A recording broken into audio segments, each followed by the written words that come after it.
Hello and welcome to Skittles Saturday Suggestions. My name is Sarah Tillinghast. I'm a Platinum Certified Whole Brain Teaching Instructor, and Happy New Year. Today, you may think that someone has asked me to do this episode, but I will be honest with you, I have not talked to anyone that I am about to mention, but my suggestion for you, it's a brand new school year. This is my third day of school back since the new year. And my suggestion for you is to head over to the Whole Brain Teaching Podcast, even if you've already gotten back to school. And I want you to listen to 5 episodes. The first episode was published on November 29th, 2022. It's talking about self-care for the teachers of Beloved Rascals. Even if you feel like you do not have Beloved Rascals, I want you to start with that episode and go on with the next 4 and even the New Year episode after that. So that's a total of 6. I listened to these the day before I went back to school. I hadn't been able to listen to them before, and I wish I would have, because the 2 months leading up to the end of the year have been really hard in my classroom, just to be honest with you.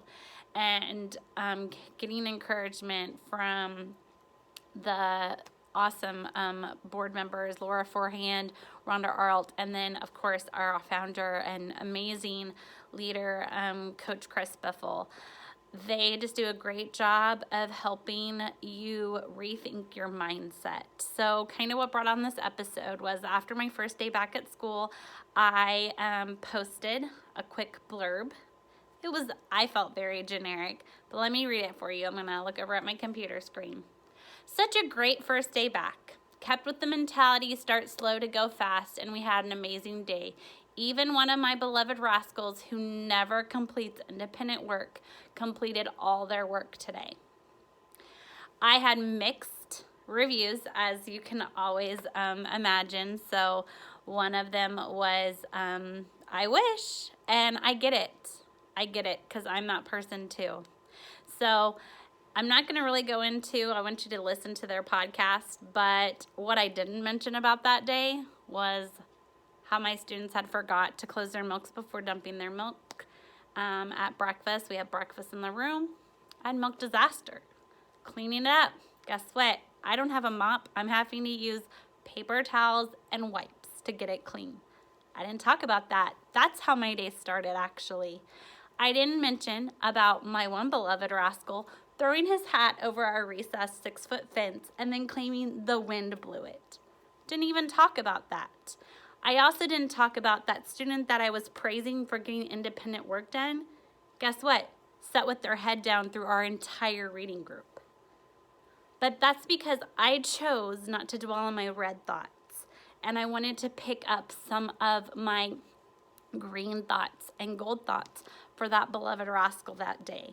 Yeah, I could have dwelt on all the red thoughts or even the deep red thoughts about that day, but that's not what I wanted to focus on. Now, I'm not wanting to say that I have a Pollyanna mentality at all, but what I chose to do when I started to feel those red thoughts, I chose to think about the green and the golden thoughts.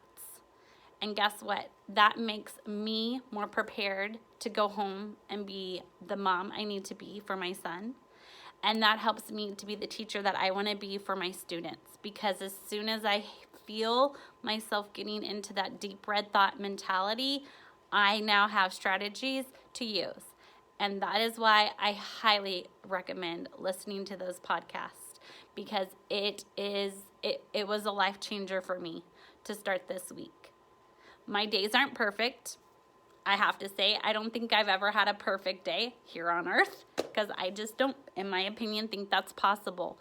But I can leave at the end of the day, feeling like I'm ready to go home to my family and be what I need to be for my family, because I choose to see the successes that I have, and then those that were not successes, I can then think about how I can have a game plan for the next day.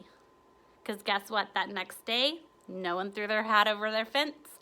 No one had milk spills all over the floor. And we did not have anyone putting their head down. Because I had strategies, I came better prepared, and I was ready to tackle them. And yeah, there's days I'm going to come in exhausted. There's days that are going to be tougher. But you have to remember, you're still cool. It's so interesting. Another book study that I've been doing for my district,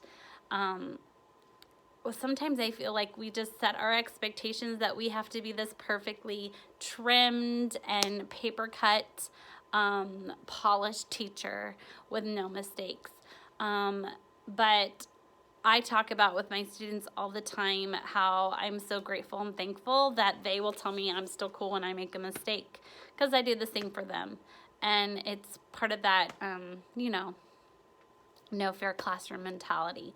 So anyway, I hope this was encouraging. I know it was a little longer than usual. I know it's not the same as usual, but I hope my suggestion of listening to those podcasts really reaches out to you. And if you've already listened, feel free to comment about, what was helpful for you in those episodes. Have a great day. Bye.